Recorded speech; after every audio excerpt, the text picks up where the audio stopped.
This is George Lopez, and you're watching Byron Scott's Fast Break. But after it, go do some other shit. All right, we're back, and I have been waiting for this one since we started this podcast 4 or 5 months ago. It's only 4 It's or 5 Byron months. Scott's Fast Break. I'm Kid J, Coach B. Scott. What up, what up? And hold on, I got to give him a proper introduction. But that's not just Coach B. Scott. That's champion. World champion. How many? 4? 3. We won one without you? I never thought that was possible. Comedian, actor in film and television, producer, award show host, one of 25's most influential Hispanics in America, the voice of a Chihuahua, parrot, and a Smurf. Late night talk show host, always posting the funniest social media content I've ever seen in my life.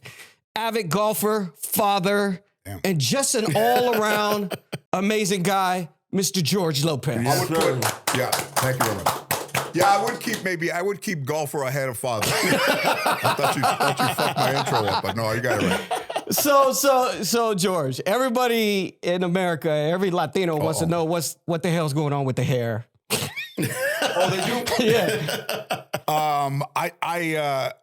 Yeah, right? It's getting to be a little bit. I have no answer. Jeff Ross told me I look like fucking Einstein if he invented the churro. You know what? I'm gonna let it. I'm letting it grow. Apparently, I don't know why. There's no reason. It's not for a movie or anything. But I don't know. Now it's starting to get. People are starting to get a little bit mean. You know, I heard somebody say, "Go ask that old Mexican lady what time it is." They saw me from behind, and. Yeah, I don't know, man. It's fucked up, I think, right? I see it as fucked up. It ain't fucked up, Joe. No, it's great. And everybody's got a fucking tip, you know. Like, Jack Nicholson did, one time he said, this is a good story too. So over there in Lakeside, Billy Antrid was a professional golfer, and he used to hang out with Pesci, and he told Pesci, hey, I'm playing in San Diego, man, but if I miss the cut, I'm gonna come back here. I'll see you on Saturday. And Pesci's like, yeah, I play with Jack on Saturdays. So he goes down there, he gets there, they're on the 8th hole, and he puts his Buick bag on the cart. He goes, I'm playing with Mr. Pesci. I was over there with Jack Nicholson right there they should be at 9. So he pulls up back there, and he watches everybody hit, and Jack hits his like to the right. And then he says to Pesci, he says like, hey man, I think I can help Jack with the swing. He goes, go over there and tell him. So he walks up there and he goes, Jack, I think I got a tip for you. And Jack goes, yeah. Everybody's got a tip for Jack. Well, I got a tip for you. You can take your tip and shove it in your fucking ass. And his eyes are like that. And he goes back and he sees Pesci. He goes, what did he say to you? And he says, no, he didn't say anything. He goes, what did he say? And then he said, told me to shove my tip in my ass. And then Joe goes over and he goes, hey, you motherfucker, that's my friend, you fucking prick. And then he's like, I don't care who it is. And you have those two dudes fighting with those voices. That's great. That's hilarious. So, George, you got to talk about my hair. Where it all got started. Obviously you got started as a comedian, but what was your first breakthrough, and how did you get started in being a comic? I used to always talk myself out of going places in the beginning, because, I was like introverted, and the Grammys used to be on Tuesday in the 80s. Yeah. And then Sinead O'Connor did a performance where she had like an emblem on the side of her head. And then the next day I had a gig at the Melrose Improv, and I wasn't going to go because I was so shy. I'm not going. And I'd written some jokes about Sinead O'Connor, and then I ended up going. And I met Arsenio that night, and his show had just started. And he afterwards, when I was got off stage, he followed me and said, hey, man, I'm going to put you up that long-ass finger and shit like in the hallway. I mean, I was like, just look at his finger. And he said, I'm going to put you on my show. And I think that was the first big one. And then I think over the 5 years he was on, I was on 15 times. Wow. And he and I are still friends, trade message all the time. But he's been a great friend for me. And then during that whole Arsenio Hall days I was there too. Amazing. Yeah, y'all should hang out and be at the Laugh Factory together. The Laugh Factory, the Forum Club, the Laker games. That's right, Laker games. Yeah, the Laker games on the front row. You and Arsenio. Yeah. So Arsenio, one time we went to the President's Club back there, and he was in there, and Jack was in there, smoking a little thing, and then Arsenio says, "Hey Jack, remember we used to come in here, man, and do those Cocoa Puffs?" I said, I said, what's that? He goes, oh, you would take the tobacco, I put a little cocaine, put it back in and smoke it. You remember that, Jack? And Jack hasn't said a word. He goes, did anybody ever tell you discretion is the dumbest part of like fucking thing? Fucking awesome, man. Going back to your comedy stand-up. I took him to the last game. Yeah. Because Avi Lerner, big producer on that thing with Haim Saban, gave me his tickets. Because he was in Bulgaria or something. And I said, well, who am I going to? Who would I take? Because this is the last, Kobe's last game. Who in the world could I take that would appreciate it? And I took Arsenio. That's great. I mean, sitting right across from our bench. Yeah. So I had a good look at George and Arsenio that whole night. That was a good night. And then one time when B was coaching, we went to opening day, and on one of the games Arsenio spilled fucking margarita there. And the Lakers were up by 8, and they had to stop and clean the floor. And I said, look at B. Scott over there. And he had his arms folded, standing there. I said, man, if they lose, man, we fucked. And you know what? They lost. We lost. I was about to say, we lost. I remember that. I was like, we fucked this game up. We're about to drop this shit. And that margarita was probably, 12 ounces. But somehow when it hit the Laker floor, that became a fucking big gulp. There was this fucking thing and ice at the free throw line. Like, God damn. Had to stall and had to clean all that shit. We had a nice little lead going on, too. They were running up and down and kicking their ass. Hold up, George. We got to talk about our sponsor, Byron. Yes, we do. PrizePick.com. Big game was yesterday. Yeah, man. I won. Oh, you did? So did I. So, Okay. And I'm telling you guys, it's so simple to do. All you got to do is go to PrizePick.com and use code BScott. That's BScott to receive a guaranteed $50 once you play $5 in lineups. It is that simple. And the most important part of that is you have to play that $5 in order to receive the $50. Yes. So go to PrizePick.com, use that keyword right now. These are our partners. We're trying to take care of them, and we're trying to take care of you. Win some money like we did us too. We've been killing all season long. B. Scott to receive that guaranteed $50 once you play $5 in lineups. We're going to say it one more time, guys. Go to PrizePick.com and use code BScott to receive a guaranteed $50 once you play $5 in lineup. It is that simple. Let's go ahead and get back into it. We're going to go back to your comedy stand-up days. Do you have... or what is your most memorable moment in stand-up comedy? I grew up and the TV to me was like everything, because my grandparents, worked, and then, I was watching TV all the time. I used to watch The Tonight Show all the time. And you'd see all the guys that everybody was on, Richard Pryor, Carlin, I saw Freddie Prinze on there. And I remember I was in Las Vegas, and I was looking at the life section of the USA Today, and Johnny Carson was going to retire in a year, and they said there's only 6 more spots for young comedians. And I was in Vegas, as far away from doing the Tonight Show, and I thought, man, it's like fucking Willy Wonka, man. Like there's 6 golden tickets to get, and I did the Tonight Show before he left, and I did it November 19th of 91, and to me, being on the Tonight Show and meeting Johnny Carson was the biggest thing. Wow. And he was wearing this gold presidential Rolex that night. It was a big thing. His ex-wife gave it to, or his wife gave it to him at that time, and he wore it all the time. And you would see it. I think they did an article on it in GQ. You never really saw presidential. And 2 years ago, when I was doing my show at NBC, my wardrobe person said, yeah, would you be interested in buying Johnny Carson's presidential Rolex? I said, well, how'd you end up with that? A jeweler had it because his widow had it, of course, and then she was dating a guy, and she gave it to the guy as a present. But then the guy said, I didn't feel good wearing it. It's not mine. It was his. So he didn't wear it that much, and then he ended up, wanting to sell it, and I bought it. So I have the Rolex he was wearing. Not only from 79 to 92, but also he was wearing it the night I did the show. Wow. It's at my house, a piece of shit don't work. I was going to say, after 30 years, I was wondering if it worked, if it still worked or not. I didn't know it didn't work until I was fucking 2 hours late to the fucking thing looking down. That motherfucker guy was like, God damn, this thing's going to give me fucking shots. It's not like, I don't mind wearing a gold bracelet, which is pretty much jewelry now. But I mean, once in a while I take it out. But for the most time, put it away. So, George, I'm going to take you to 2000. Yeah. In your meeting with Sandra Bullock. And how did that, from what I hear, how did that kind of change your life? She's not here, is she? No. We can talk freely. Yeah. No, you know what? I had somebody said to me, this producer said to me in like 99 that his partner was looking to do a show with somebody and they wanted to see me. And then he saw me at the Ice House July in 99. The dude went away for a whole year. And almost the same July he calls and he says, "You still interested in the idea?" I'm like, "Where the fuck did you go, man? You've been gone for a year." Disappeared. And then he said, yes. He goes, "I'd like to have my partner come and see you." And Sandra Bullock came to see me at the Improv.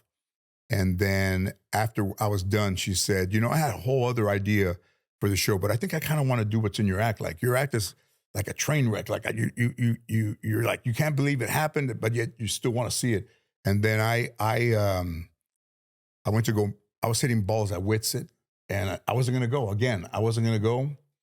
And my manager called me and said, "Are you on your way over there?" I said, "Man, Shane, what the fuck?" I said, "I'm not going." "What do you mean you're not going?" "They called and asked you what you wanted for lunch." I said, "What you going to do for me?" He goes, "They're waiting for you, so you better go." So I wasn't going to go. I was going to stand her up.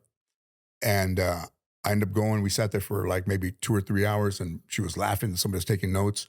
And then on the way out, she walked me to the bottom of the stairs, and I said, "Hey, you know, what you're going to try to do never been done successfully ever in the history of TV." And she said, "Why don't you worry about being funny and you let me worry about that?"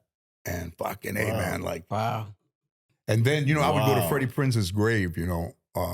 I stole his headstone. That's another thing. So I would go over there. It was almost like my altar. You still a whole lot of shit back in the day. You still have that too? I'm going to take that motherfucker before I leave. And this fucking ball right here. Yeah, apparently I have a history of fucking theft. I have a history of theft. I'm becoming aware now. So I would go over there almost like a church, like an altar. You know, he meant so much to me. And when he passed, I just, you know, I would go there when I had important things in my life, and I said, "Man, if there's anything you could do to I just want an opportunity." And we had a meeting with ABC that day. Sandra was there, and we were up in the, you know, top floor, 12th or 10th floor, and we had a couch looking this way. There was a couch looking this way, and the president was this guy Stu Bloomberg, and he sits down, and he goes, "It's kind of dark in here. You guys are dark. It's dark in here." He goes over there to the window, and he opens his drapes. And from where I was sitting, I could see Forest Lawn and where Freddie Prinze is buried through that glass. There's a sign. And that guy opened that thing, and I was like, "Wow, man!" Like that was, I mean, it's a sign. Yeah, Freddie talking to you. Yeah, trying to get those fucking drapes. Didn't have a screwdriver on me. So, George, you've obviously had a truly amazing career in both TV and film. Like, do you have you ask MAGA people? Do you have a favorite project? Up. Do you have a favorite project of all time that you just near and beloved to you? Well, I would have to say by significance or importance, I would say the first show is the one that is the most significant because I used to watch, I mean, like all of us, I Love Lucy. And you know, Chico and the Man. Yeah. And when we did 120. I mean, I never thought I would have a sitcom either, and especially not one that is still around. Syndication. And they told me, I used to always talk about Freddie Prinze and Desi Arnaz, and then this guy says to me, I think it's great that you honor those guys because, you know, you watch. I said, of course. He goes, but you're more significant than they are. And I said, how am I more significant than they are? He says, well, Desi Arnaz, the show was named I Love Lucy. I Love Lucy, yeah. He wasn't the main character. Yeah. And Chico and the Man, Freddie Prinze was Chico, but it's Chico and the Man. Yeah. And you're George Lopez, and the name of your show is George Lopez. Yeah. Mm-hmm. And he said, that's more significant than that. And that, it means a lot to me. Yeah. So, I mean, you've been in this industry for a long time, George. How has it changed from when you came in to now? Well, you know, even though people say like there's not any Latinos on TV or anything, there are. You know, you got the stuff going on with that Emilia Perez movie with Gomez and all that. And 20 years ago, 25 years ago, that was unavailable. There weren't Latino writers, there weren't Latino directors, there weren't Latino actresses, there weren't a lot of on-camera people. And 25 years later, 23 years later, there are. So that's more significant now, is that even though this is what people have to understand. The playing field is never going to be level, ever. No. So just worry about yourself and worry about the shit that you can do instead of thinking you need to carry the whole culture or the whole race on your back, because they don't give a fuck anyways. You see people who don't like you because of the way you look, but then we don't like each other for the way that we look. Yeah. So if you think that you're going to save Hollywood by, only doing good parts, go do the shit that you want to do. That's important to you, that's significant for you, whether it's a good part or not. Have it be about you, and don't look at the whole Latino race as one, because we're not all pulling in the same direction. And that's not the issue, but that's just the culture. That's good advice. Yeah, it's great advice. That's good and advice. you heard it right here. Do you. Yeah, Basically, do you. We don't worry about it all listen, Hollywood. with social media and then all this shit that, people are so vile, man, and so fucking hateful for people and of anything. But also, it doesn't bother, maybe it bothers a lot of actors and people. It doesn't bother me. I'm 63 years old. I don't give a fuck what you think about me, if you like me or not. And no one can separate the fact that you might say something that's rude, that's inappropriate, or whatever, but as a comedian, not as a person. Right. Yeah. I love that. That's how stupid fucking people are. They can't fucking understand that it's this You and got to that. separate the two. Hey, listen, if Kanye wants his old lady fucking throwing her fucking beef curtains out at the fucking Grammy, hey, fucking let him. Goddamn bat wings. I'm surprised she didn't fly away, but fucking hang upside down in that fucking theater. We only need one seat. My old lady's gonna hang upside down. All right, George. That's another one. Another joke. That ain't me personally. I personally like the bat wings, but that's different. I would take you back to wing the stop over in San Francisco, just all bat wings. I'm gonna take you back to the George Lopez show. What's a behind the scenes story that you could tell from the show that the fans don't know about? Oh, fuck, man. What am I, Ashton Kutcher? I can't tell that one. I can't tell that one. Yeah. I will tell you this, though. I won't tell you that one. I will say this. I will say this. Nobody's really ever asked me about that show or what went on at that show. By the way, I was on that show. He was. Were you? Yeah. Yes, I was. I wanted to fuck Barbara Eden, but no. When she was I Dream of Jeannie, or even the later Barbara Eden was fine as hell. Yeah. Yes, you. But okay. no, I ain't mad at you. I ain't mad at you, George. But there's some really great ones. I don't want to put you in the box because I don't want to just. I mean, comedian wise, when you talk about Latino comedians, Legends. we got some legends that we talk about. You talked about Desi already. You talked about Freddie. I mean, some legends. If we put all y'all in the room together, who would be the funniest? I got a pretty good idea who it would be, but who would be the funniest? Of all which ones? Even now? Yeah. Okay. Yeah. Even now. Well, the thing is, like when a comedian like that guy, I think there was a heavyset comedian that passed away. That no, a Latino guy, Ken Perez. He just passed away. Yeah. So somebody said to me, the Latinos always fucking gossip motherfuckers. They said, "Hey, I think Fluffy. I think you do Fluffy." I said. No. It was another. I said another guy, fluffier.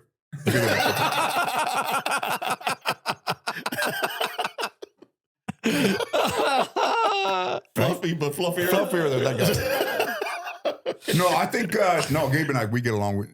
We didn't talk for years, so we don't even really kind of know each other. But in the last 2 years, I think, where we did the Golden Globes together, that was the first time. But I think if you put all those guys together, I think it would probably be me. I would think. I was about to say, okay. Absolutely. Yeah, absolutely. What advice would you give a young Latino comedian nowadays trying to break into this scene? Talk to the audience. Apparently, that's what's working. I mean, I never did. So comedy's changing. The thing is that they would ask you not to talk to the audience. Yeah. Because it was like a simple thing, like a cheap way to go about it. And then now every look at Matt Rife. Matt That motherfucker's on a fucking arena. And Russell Peters. I don't know how you're in a fucking arena and you look down in the first row. Where are you from? There's fucking 17,000 people in there. No, those are the things. So I'm from the generation where that was not the way to be successful. Now it is. So I would say, get right into there. Talk to them before the show. Fuck whatever you do. But I mean, that would be the advice I would give now. I wouldn't have given it to them when I was starting, but it's different. So if you were building an all-time dream team, Latino dream teams, comedy, acting, singing, give me your top 5. I would take Desi Arnaz. Mm-hmm. I would take Cantinflas. Mm-hmm. Anthony Quinn. Okay. I would take 2 more.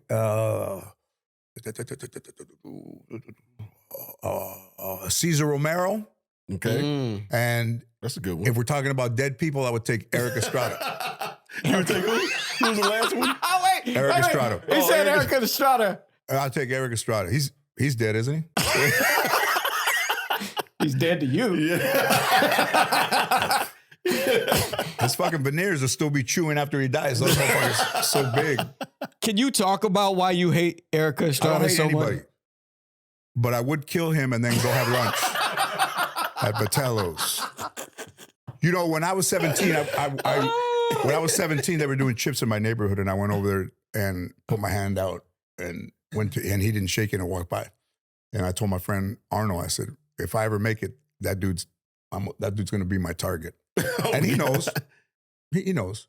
But you know what? The thing with I haven't seen him in forever. I mean, because I don't hardly go to the restaurant that he works at. That fucking Mater D motherfucker. This motherfucker will have a leather jacket on 130 degrees. His fucking vest, like a goddamn thunder shirt for a fucking dog that's scared of fireworks. And you can't get that motherfucker out of that leather vest. And if he's listening and he doesn't like it, call this place. They'll give you my number and you can come to my house or somewhere and we could talk about it man to man. Because I'm not like this dude. He used to do radio interviews and he would have him call me and then he would say that, I saw him one time at a church fair and that he wanted to hit me. But there I was in front of him, and he didn't hit you, right? So anybody can be a fucking hindsight badass. Yeah. But next time you see me and I'm in front of you, hit me. It's like social media. Yeah. All these people behind, they got this facade of this, where they can say whatever they want and think it's all good and be tough as hell on social media. That'll be the thing. If you think if you want something, hit me and don't try to hide behind your fucking veneers like last time.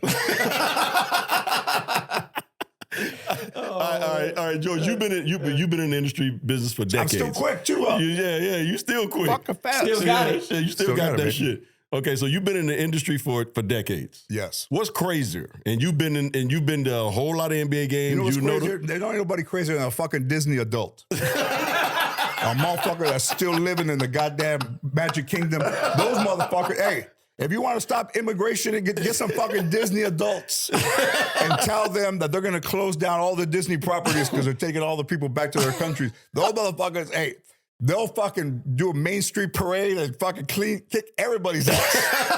I guess that answers my question.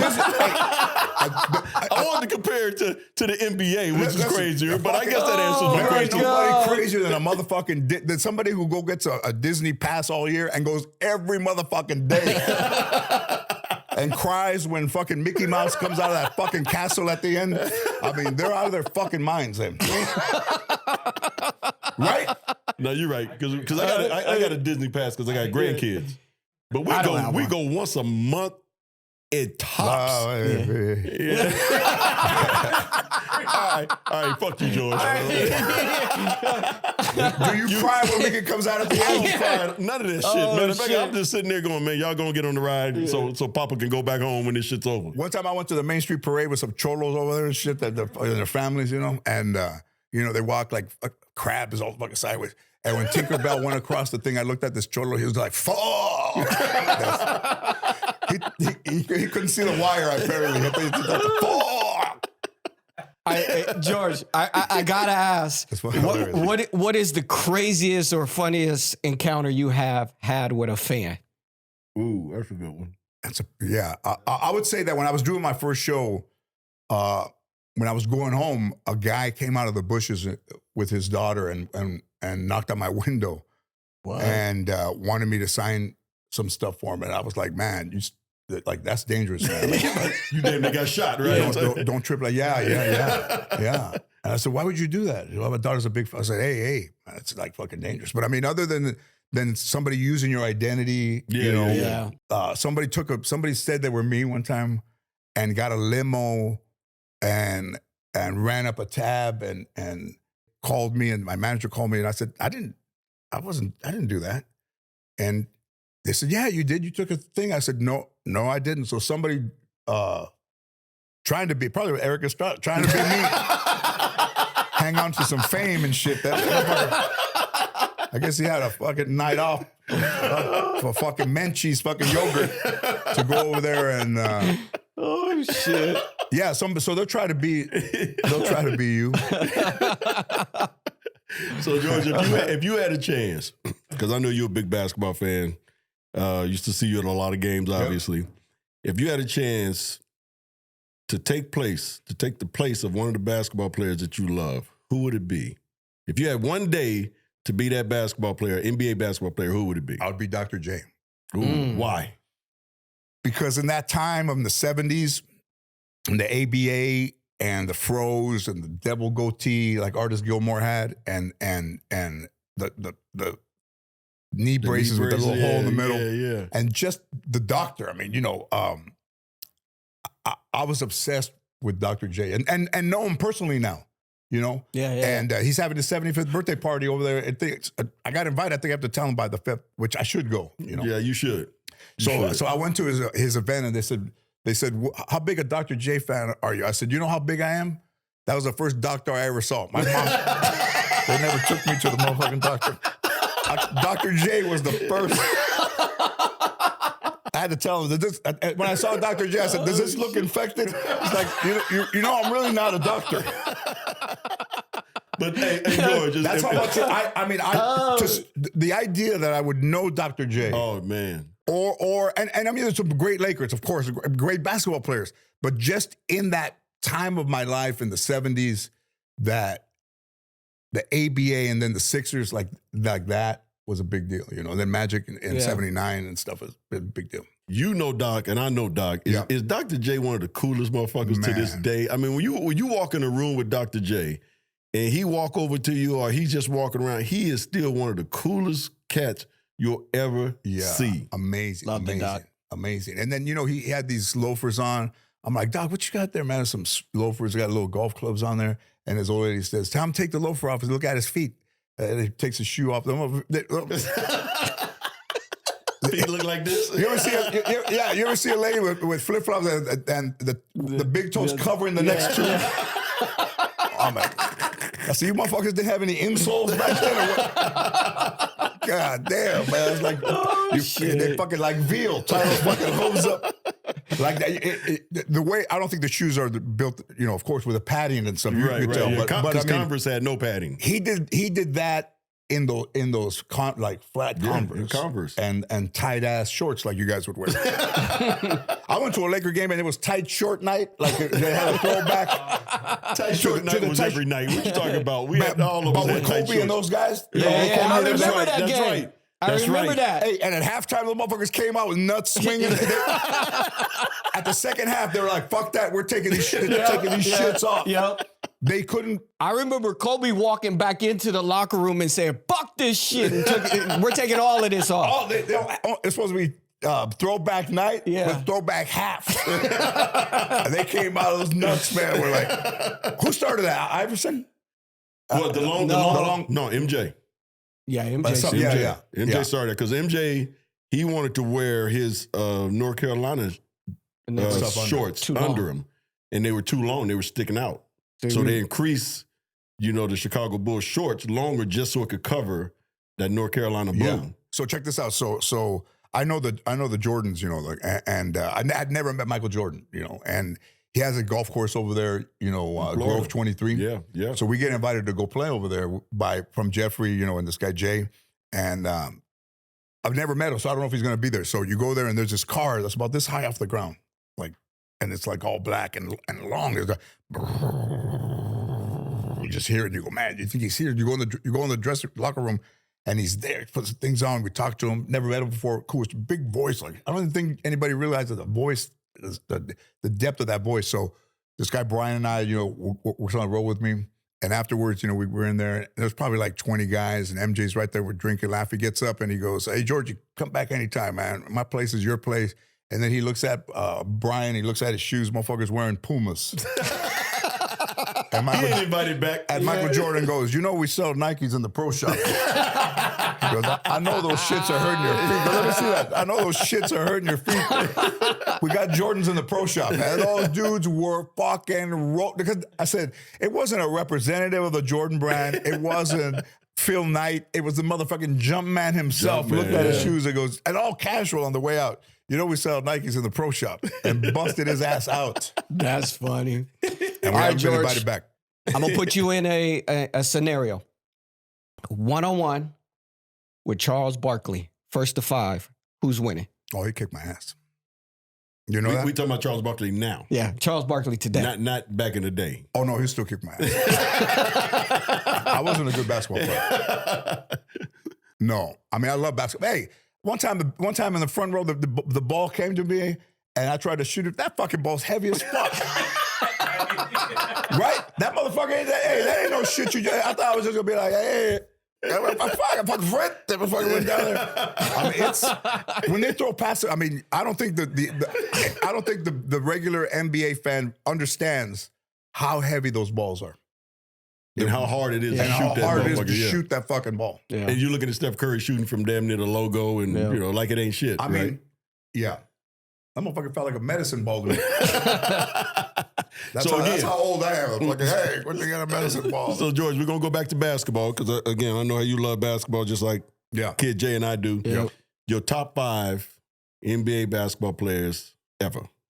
I would say, and this is, I'm trying, they would all be Lakers, but I'm trying not to have them all be Lakers because that doesn't show any. I would say Bill Russell. Okay. And great guy, too. Great guy. Yes, he was. Kareem. Mm. Michael Jordan. Mm-hmm. You almost have to say Kobe. Mm-hmm. One more. And fucking Byron Scott. This motherfucker used to make me go outside. I was so nervous watching the Lakers. George, you crazy as hell. Now, that list that you had just now, why wouldn't Magic be in that list? You know why? Because I think it just would have been assumed, and I was trying to see who else would I have picked that wasn't Magic. I wouldn't even know what it's like to be on the field on the court with somebody like that. Yeah. Like, you played against Dr. J. Yeah. And I think I don't think the Forum is as revered as the Boston Garden was. Mm-hmm. It's not there anymore. But the Forum had some amazing memories and history there. Through there. Yeah. And what you guys, no doubt, and not only at the Forum Club, but on the court too. I knew you were going there. Yeah. I knew you were going there. We had to get the Forum Club in there. I would have tried to fuck somebody from Love Boat. That's all they would have had to be. That girl was on Love Boat. Which one? Which one did you like better, the Forum Club or the Lopez Tonight Green Room? Ooh. Well, I don't think you could catch as many diseases in the Lopez Tonight Green Room. So I would say safety. I would say medically speaking, I would say mine. All right, I got a good question for you, and this should be, and I know you got one. But I had Prince over there too. Prince. Yeah, that was one of the greatest shows he wanted ever. to be my Bible teacher. All right, I got a great one for you, and again, you and I go way back. It was like 40 years. We played golf together. Right. And I said this before we even started, that George did one of the greatest things ever when Kobe passed away, and I was sick as a dog. I just wouldn't leave my house. Mm-hmm. And George called me a couple of weeks after. He's like, "B, I know you're hurting, bro, but let's come on out, man. Let's play golf." And I said, "George, I'm not ready, right?" So he calls me back a couple of weeks later, And my wife was like, you should go. And I said, all right. So met George on the golf course. Yeah.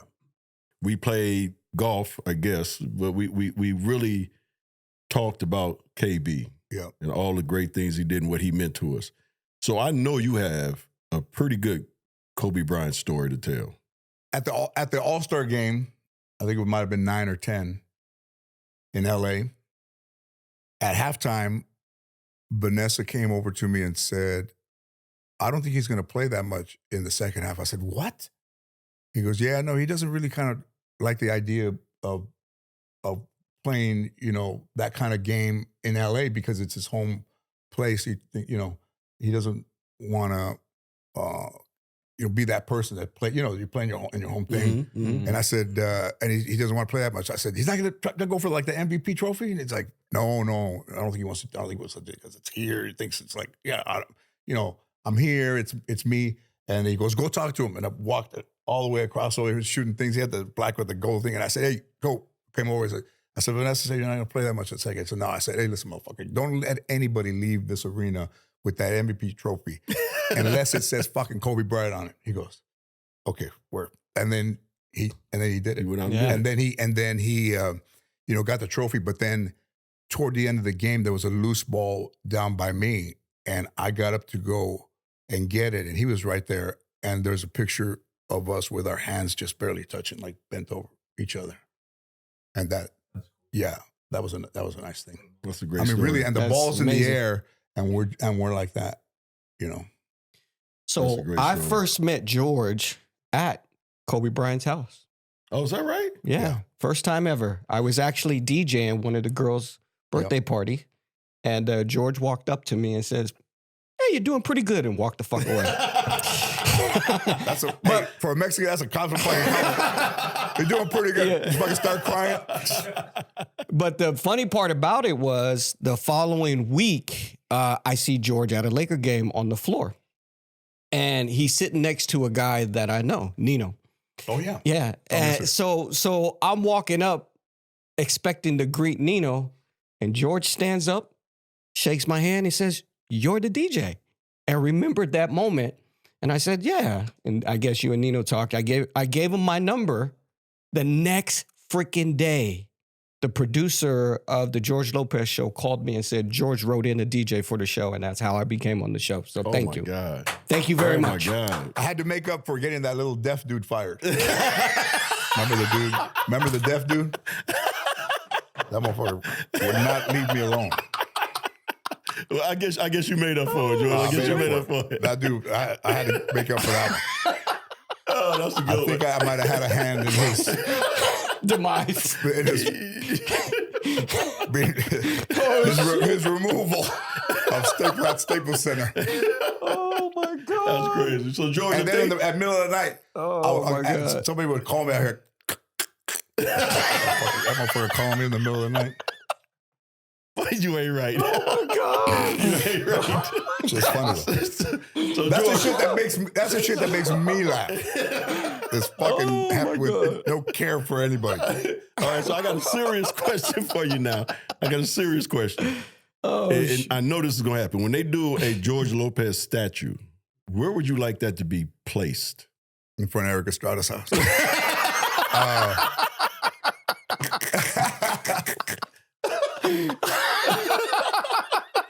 In 2 weeks. You know what Eric Estrada been getting there? Shit be on him today. In 2 weeks, my nuts would be all rubbed off. Sanding his veneers on my nuts. I was going to say, Eric been getting the shit beat out of him today. You fuck with the wrong guy. Put your leather vest on. Let's go meet in the middle of the summer somewhere. Oh, my Go to God. Death Valley and have it out. Oh, shit. Okay, so where would it be, Joe? Now, or is that your serious answer? At that placita right there on Olvera Street. There's a little thing there. Yeah. It'd be cool right there. But, I mean, just because it's LA, but I mean, significant to me, I would say, yeah, I think there. or somewhere. Yeah, I think there. That's cool. That is But cool. also, Downtown LA. also where the studio is, I spent my 20s and my teens, 18 to like 87 in all of this area. Mhm. Because I worked nights over here in this area. So I was driving around on the way over here. I'm like, wow, I used to go to over there, used to go there, used to go there, and stuff like that. So it's a little bit of a throwback kind of like to my early life here. I love that. I'm not the same person I was back then, but it's great to see places that are still there that we used to go to. Right. So you got your star on the Hollywood Walk of Fame in 2006.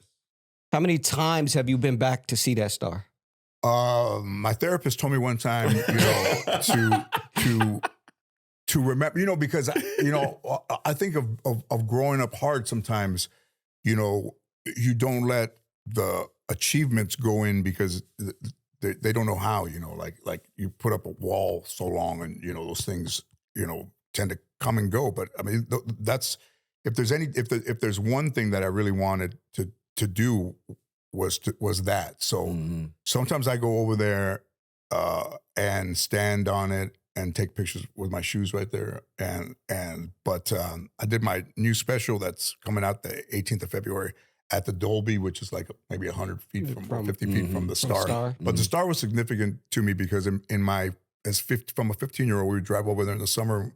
And we would walk up and down Hollywood Boulevard, and I would see George Burns's Star, and I would look down and imagine that my name was there, and the fact that it is there is one of the most amazing things I think that's ever happened to me. No, that's really cool. When we bringing back the pool parties?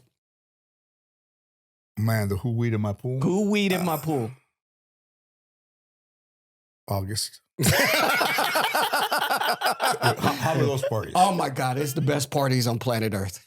The best parties. Eddie Murphy came to. Eddie Murphy came. Eddie Murphy showed up one day. Babyface. I mean, you name it. These are the best pool parties I've ever been a part of. Ed Asner and Lawrence Fishburne. Yeah. Lunel fell by my pool. Anthony Anderson. I mean, it goes on and on. Just an amazing array of people, yeah. And that's what it was just for. Like, if you smoked, you smoked. If you didn't, you drank. And it was just, just good fun, like fun. Love it. I'm not sure if the higher profile makes it harder now. You probably have to take everybody's phone. You don't want to take everybody's phone. Yeah. And do that. But yeah. But also, let me say of taking Freddie Prinze headstone right from Forest Lawn. Like, this dude meant so much and still does. And when they came to me and said, Johnny Grant said, I think it's time you get your star. And I said, I'm not going in unless Freddie Prinze goes in. And then that guy, Johnny Grant, said, I think he's in. He called me like 3 days later. He said, he's not in. And I paid for Freddie Prinze to go in before I went in. Oh, wow. And his son was there and his widow and all the friends. And I talked to Freddie Prinze's mom from Puerto Rico. She was older. She couldn't travel. And she said to me, he called my Freddie. So she would say, everybody forgot my Freddie except you. And thank you so much. And if my Freddie was alive, you and my Freddie would be best friends. And I was like, man, I mean, so even though I did take that thing, I replaced it with his star on the With the Walk of star. Fame. Yeah. That's cool, George. That's cool. Before I ask you this question, give me that lighter, please. Over here. Yeah. Pass that over here. I need to relight this. But my question is, since we are huge golf fans and we love to play the game of golf, you've had some run-ins with some pretty good golfers. And I'm talking about on the professional level. Yeah. One being Lee Trevino. So I know you got a Lee Trevino story for us of you and him together on a golf course. Well, the first day we met over there in Valencia, they were playing the Champions Tour over there. And I just never met anybody that was like cooler and Latino and six majors and all that stuff. And we got along and we've been like this ever since. And when I got home, I said, Ann was still married. Ann's like, how was it? I said, this may be the first time in my life that I never wanted the day to end. Mm. And she said, what about the day we got married? I said, day to end. I didn't want that fucking day to start.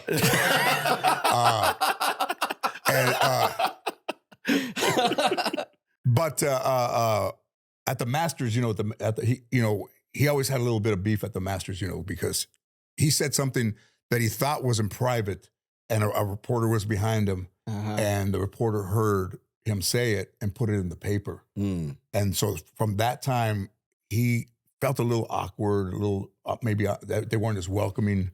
And he had this big caddy, Herman. You know, him and Herman are legendary. And as they're walking up the ninth tee or ninth green, he says to Herman, after this hole, you know, there'll be a wait at 10. So go get me a hot dog. I'm hungry. Go bring me a hot dog and bring it to me at the tee box at 10. So, you know, all the whole race thing. And this was like in the early 70s, you know, blacks, you know, especially Latinos and stuff. So he says, I'm waiting there on the 10th tee. And I look over and Herman he's got that big white jumpsuit on, you know, and he's got the hot dog and he's got it like this. And Lee goes, bring it to me, man. And he says, no. He goes, right here, goes, bring it to me. And he doesn't want to do it. So now he walks over there and he hands Lee Trevino the hot dog. And Lee Trevino opens it up. And before he's going to eat it, he goes, did you tell him it was for you or did you tell him it was for me? He goes, it was like the poison that fucking hot dog. That fucking everybody's fucking rolling, man, you know. So that was one. And then we were playing in Carnoustie in Scotland, and the two caddies were like, man, the guy says to me, you know, he sees me hit it, and he goes, man, your swing reminds me of Lee Trevino, man. I said, mine? He goes, yeah, Lee. So I said, hey, later on, he said, if we get to the back, so we called Lee Trevino from the spectacle hole at Carnoustie. It was 7 a.m., and he's like, hey, baby, where you at? I said, about Carnoustie. And the caddy had said that he was there in the 60, 69 when Lee Trevino was playing with Jack Nicholson and practice round, and Lee Trevino almost made a hole in one, and then he went to his bag and took a bag of candy out and started handing candy out, you know, in front of Jack Nicklaus there. And the old caddy said, man, I saw you play once, Lee, with Jack Nicklaus. He goes, with that time I almost got the hole in one and I handed out candy on the way after. And still remembered all that. 82 years old and still sharp. That's amazing. Yeah. I heard you played a round of golf with Trump. In 2007, yes, not recently. But at Bedminster, I played with him, and you know, he was hitting he would hit these balls like his caddy said, my name is Rabbit. You know, the caddy's all crazy nicknames, you know, Dracula, you know, whatever. My written is Rabbit. I said, why do they call him Rabbit? So Trump hits it far right. That dude takes off. I go, I found it, and you're like, man, this is bullshit. There's no way. No way that motherfucker found that ball. And then I started to want to see what ball it was that he was starting with and what ball he was ending with. Yeah. So I think he knew, and he would turn the ball so I couldn't see it. I was like this. And he would put it on the tee. So from where I was looking, I only saw the ball and not the name or the number. Right. And he did that the whole rest of the afternoon because he was like, you know, trying to keep it from me. Yeah. And then we were playing for money, and it was me and him against two other dudes. And on 18, I hit it in the sand, and I'm getting ready to hit my shot out, and somebody threw a tee in there. And I'm like, what's this doing here? And he goes, tee it up. And I said, oh, man, you're not supposed to do that. He goes, they're not looking. Trap? Yeah. He goes, they're not looking. I said, no, man, I can't tee it up. And then when we went to go have lunch afterwards, he ordered before us. Yeah, he just ordered. And so his food comes, he's got this bratwurst with all this mustard. He's putting this mustard on there, no bun. He's got this fork with this bratwurst on there. He's got like a pound of mustard on it, you know, just putting on mustard. He's eating.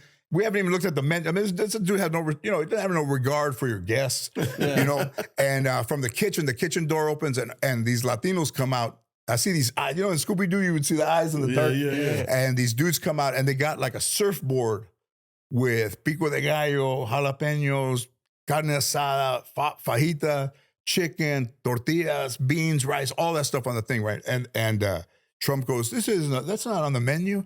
And then, you know, the two guys carrying out go, no, Senor Trump, George Lopez. And he goes, so, you know, this isn't on the menu. When Trump's here, he gets a hot dog. And when George Lopez is here, he gets all this. And he goes, Senor Trump, George Lopez. And he doesn't see the significance of the fucking thing, right? And then he says again, you know, I just don't understand. And the third guy goes, chingato. Fucking cabrón, George Lopez, like Spanish. Yeah. Like he couldn't get that they would treat me that way in his place. Wow. Yeah. So the bottom line is, and I've heard this on a number of occasions when he plays golf, he cheats. That's not the bottom line. That's the first line.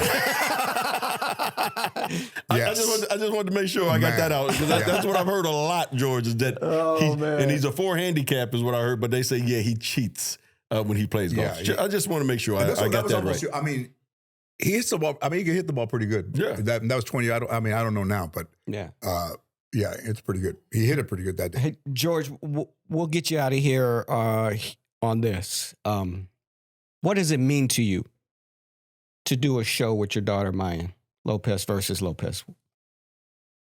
Well, I mean, I was so alone as a kid, and nobody really paid attention to me. And I wasn't, the fastest athlete. I wasn't the funniest kid. I wasn't the best looking kid. It came from my grandparents. I never knew my dad. I lived with my mom. And TV was the thing that just kept me alive, I would say, because you would see these people come, and all the people that I really, really loved, that came from TV, And like Freddie Prinze and Richard Pryor and Johnny Carson and, Rodney Dangerfield and all those guys. I met all those guys and Bob Hope and all the people. And, to get the first show was like something I'd never imagined, and that Sandra gave us that opportunity. And mine was a little girl in the first show, like 5 years old. And I never would have imagined that her and I would do a show together ever, I mean, she had worked and done stuff and was an actress and stuff like that. So, it's the most amazing, unexpected thing out of my whole life, even more than my own success, is that I get to work with her like that, and she's so good and prepared. And definitely every time that I look at her when we work together, I see her the day she was born. I see her as a 5-year-old, like 7, 10. I see all the phases of her growing up into this woman. So it means I mean, it's the most amazing thing ever. Wow. Love that. And Lopez versus Lopez, our font and our logo looks way better than it did on my divorce papers. Lopez versus Lopez. That motherfucker did not charm me at all. I even told my wife when we were ex-wife then, I said, I better get to work if I'm going to pay you. And she goes, that'd be a good idea. I think we get in on that note there, Jay. So, will I ever get married again? No. We had that talk on the golf course. Yeah. We had that talk on the golf course. One time Mayan says, would you ever get married again, Daddy? I said, I would rather fucking burn inside my fucking car knowing the door was open and still chose to push. She goes, geez, you could have just said no. All right, George, what's next for George Lopez? Like chicken, I'm going over there. That's all I'm gonna say. At this point in my life, I'm out. I'm out of the dating game. I'm out of all that bullshit. Oh my God! I'm out. They've won. I would say they've won. All right, what's next for George Lopez? I know the foundation, everything else you got going on. The foundation and the special and stuff like that. But just enjoying my life. Golfing. We'll golf. We'll go out there again. We're gonna do it again. Yeah. So like that. This time we might keep score. I mean, I know we didn't keep score. Look, I'm gonna keep score. But most of the time when George and I play, I'm laughing so fucking much that I forget about trying to play well. Yeah. I'm just trying to hit the ball and have a good time, because we just, for 18 holes, he has grandmother stories and shit that we be going through, and his impersonation and the voices he does. Yeah. Man, I'd be dying. And I think the last time we were on the golf course, Andy was behind us, Andy Garcia. Yeah. He was behind us, right? He was playing by himself. If we were to play with Andy, we'd still be playing. So we said, and it's 4 of us. So he finally kind of catches up to us, and George said, we're gonna let Andy go through. I said, okay. He said, because if we let him join us, we're gonna be here all fucking night. They said, right? Hey, George, it's Andy. George, it's Andy. So we waited, we let him go by. I don't play anymore. Get up. Oh my God. Ladies and gentlemen, Mr. George Lopez, man. Thank you for being a part of the podcast. Love you, my brother. Love you guys. Thank you for watching Byron Scott's Fast Break. If you like what you saw, here's some more videos. And while you're at it, don't forget to like, comment, and subscribe.